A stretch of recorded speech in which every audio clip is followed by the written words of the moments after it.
Washington's retirement and factions in Congress ushering in the era of the first two-party system, the two political parties that formed put their support behind very different candidates. The Federalists, who, like Washington, had favored a strong central government, put their support behind his vice president, John Adams.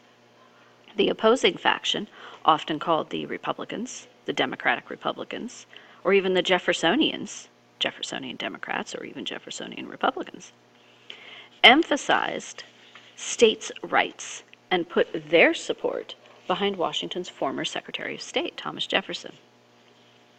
In the voting, each elector cast two ballots. The highest vote getter would be president, and the runner-up would be vice president. For the men who were running for office, there was no distinction as to whether they were running for president or vice president, although within the parties it was generally known who was supposed to have been for which office. In that election of 1796, though, there was some dissent within the Federalist Party as to who the vice president should have been, and as a result, John Adams was elected president. But a Democratic Republican, Thomas Jefferson, ran second, and therefore became vice president. This runner-up issue would be modified by the 12th Amendment, which was passed in 1804. Upon taking over, John Adams had to deal with the anger of the French government towards Jay's Treaty that had been signed with Britain, and the fact that we had supposedly abandoned the alliance we had signed with the French in 1778. As a result, the French also began seizing American ships. To avoid war, President Adams sent 3 negotiators to Paris.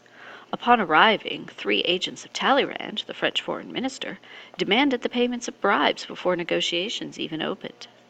It was customary at the time to make such payments at the conclusion of negotiations, but it was unheard of for the demand to be made at the beginning. Congress and the American press, who eventually found out, were angry and offended at such outrageous action. It caused a significant loss of support for France and the Republicans as well, and many demanded full-scale war. The popular cry was millions for defense, but not 1 cent for tribute. The American diplomats in Paris were replaced, and new agreements were reached because, as president, Adams also recognized that there was no way the U.S. was capable of engaging in a European war. As a result, though, the Navy would be formally created, and ships were ordered to begin construction, and the United States entered into 2 years of undeclared naval warfare with the French, although officially the United States was at peace. At home, the Federalists controlled Congress, and they decided to seize an advantage over their rivals in the Republican Party by taking steps to try and reduce Republican influence. To this end, Congress passed several laws, including a Naturalization Act, which would lengthen the residency requirement for becoming citizens. These individuals were seen as likely to vote for this Democratic-Republican Party, and therefore making it more difficult to become a citizen would reduce the number of potential voters for the Democratic Republicans. Congress also passed an Alien Act that would authorize the detention or deportation of non-citizens considered dangerous. And it also passed a Sedition Act, which provided for restrictions on free speech and freedom of the press, especially amongst outspoken newspaper editors who were often members of the Democratic-Republican Party and supporters of Thomas Jefferson. The Sedition Act was, of course, clearly in violation of the First Amendment. However, the U.S. Supreme Court had not yet exercised its right of judicial review, so Congress passed the law anyway. The outrage amongst heavily Republican-leaning states caused many of them to turn to their state legislatures to look for redress of this grievance. James Madison authored a resolution for the state of Virginia that would result in the nullification of the sedition law within the boundaries of Virginia. And secretly, Vice President Thomas Jefferson authored a similar resolution in Kentucky. They argued that states could nullify or refuse to obey an unconstitutional federal law because they had entered into a compact with the national government in accepting the Constitution. And if the national government had violated that compact, that essentially made that portion null and void.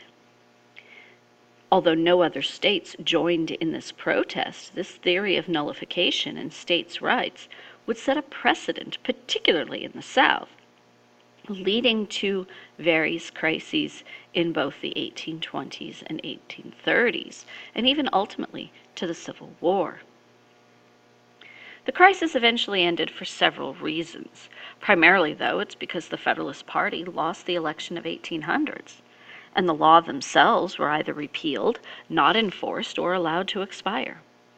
In addition, by 1803, the United States Supreme Court, under Chief Justice John Marshall, who was actually a Federalist, established the principle of judicial review when the court decided that the Judiciary Act of 1789 was partially unconstitutional and overturned it in the case of Marbury v. Madison. The election of 1800 pitted sitting President John Adams against sitting Vice President Thomas Jefferson. Because of increased resentment towards the Federalist Party and popular support amongst the Jeffersonians, John Adams ended up finishing third. Thomas Jefferson and Aaron Burr, who was technically running for vice president, ended up tied with the same number of electoral votes, because the vote for president and vice president was not distinguished on the electors' ballots.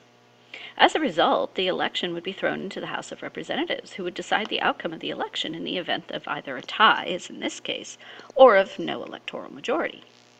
Since it was a tie, the House of Representatives would decide amongst the tied candidates. But the House of Representatives was still controlled by the Federalist Party, and both candidates were Democratic Republicans. The vote amongst the House was even tied, even over numerous attempts, and it wasn't until Alexander Hamilton encouraged fellow Federalists to choose Thomas Jefferson over Aaron Burr that the tie was ultimately broken. Hamilton had felt that Burr was too headstrong and difficult to work with and was likely to land the United States in a war. Burr was angry and never forgave Hamilton, although the incident would not be the cause of their famous duel that would happen just 4 years later. The significance of the election, though, was that it was in effect a revolution. Power changed hands from one party to another, from one leader to another, in a contested election. And the losing party, the losing leader, John Adams, willingly relinquished power, as the Constitution had required. With this election, the United States had proved that their constitutional system of government and the handing of power from one person to another could, in fact, work.